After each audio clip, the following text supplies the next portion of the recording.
नमस्कार, मैं सत्येंद्र कुमार और आज बात करेंगे भारत की न्याय व्यवस्था के बारे में। भारत की सबसे बड़ी अदालत सुप्रीम कोर्ट के बारे में। जस्टिस संजीव खन्ना भारत के 51वें मुख्य न्यायाधीश होंगे। संविधान की अनुच्छेद 124(2) के अंतर्गत राष्ट्रपति ने सुप्रीम कोर्ट के न्यायाधीश संजीव खन्ना को 11 नवंबर 2024 से भारत का मुख्य न्यायाधीश नियुक्त कर दिया। उन्हें बधाई और शुभकामनाएं। लेकिन साथ ही भारतीय न्यायपालिका, संसद और संविधान से लोगों का सवाल भी है कि देश के सर्वोच्च न्यायालय के सर्वोच्च पद पर दलित, ओबीसी, स्वर्ण सभी बैठ चुके हैं, पर भारत की आधी आबादी मतलब महिलाओं में से क्या कोई भी इस काबिल नहीं थी जो इस पद को सुशोभित कर सके। सुप्रीम कोर्ट की पहला महिला जज फातिमा बीबी थी, जो 6 अक्टूबर 1989 में चुनी गई थी। तब से आज तक सिर्फ 11 महिलाओं ने सुप्रीम कोर्ट में जज की भूमिका निभाई है। 31 अगस्त 2021 को 11वें सुप्रीम कोर्ट जज के रूप में चुनी गई थी बेला त्रिवेदी। 10वीं जज थी जस्टिस बीवी नागरत्न। उम्मीद है कि बीवी नागरत्न 2027 में सुप्रीम कोर्ट में पहली मुख्य न्यायाधीश होंगी। उम्मीद तो है।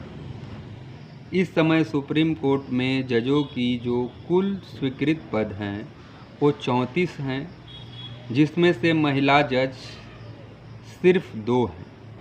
मतलब 50% आबादी का सिर्फ 6% प्रतिनिधित्व सुप्रीम कोर्ट में है। उच्च न्यायालयों की स्थिति पर नज़र डालें तो वहाँ भी अच्छे आंकड़े नहीं हैं। राज्यों के उच्च न्यायालयों में कुल 788 जजों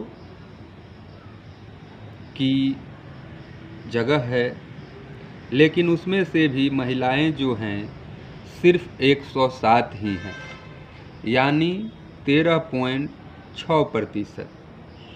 कुल राज्यों में तो महिलाएं, कुछ राज्य हैं जो यहाँ पर महिलाएं हैं ही नहीं, चाहे वो मणिपुर हो, मेघालय हो, पटना हो, त्रिपुरा हो और उत्तराखंड में एक भी महिला जज नहीं है। निचली अदालतों में 11.6% ही महिलाएं हैं।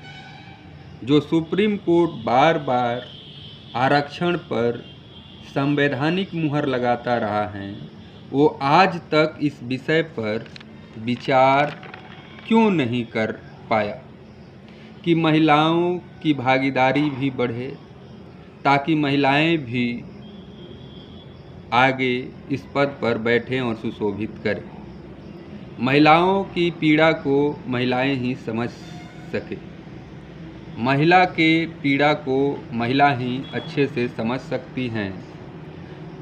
जो कारण महिलाओं के अन्य क्षेत्रों में पिछड़ने के हैं, वही कारण यहाँ भी हैं।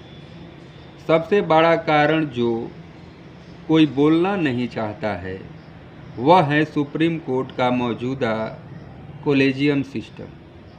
कॉलेजियम सिस्टम जो संविधान में निहित भी नहीं है, ये सर्वोच्च न्यायालय के निर्णयों से विकसित हुआ है। इस प्रणाली के तहत भारत के मुख्य न्यायाधीश, सर्वोच्च न्यायालय के 4 वरिष्ठ न्यायाधीश मिलकर न्यायाधीशों की नियुक्ति और ट्रांसफ़र की सिफारिश करते हैं।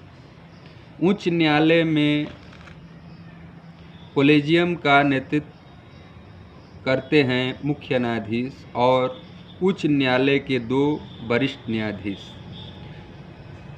क्यों नहीं ऑल इंडिया सर्विसेज की तरह अनुच्छेद 312 के अंतर्गत ऑल इंडिया जुडिशियल सर्विसेज शुरू किया जाए, ठीक उसी तरह जैसे ऑल इंडिया सर्विसेज हैं। कॉलेजियम को क्यों न हम सिर्फ साक्षात्कार तक सीमित कर दें? आखिर इससे सर्वोच्च न्यायालय को, संसद को समस्या क्या है? इस पर खुलकर चर्चा क्यों नहीं की जाती है? इसके साथ ही महिलाओं के लिए न्यायपालिका में महिलाओं के लिए कोटा निर्धारित करने में क्या दिक्कत है? उनकी भागीदारी बढ़ने में क्या दिक्कत है?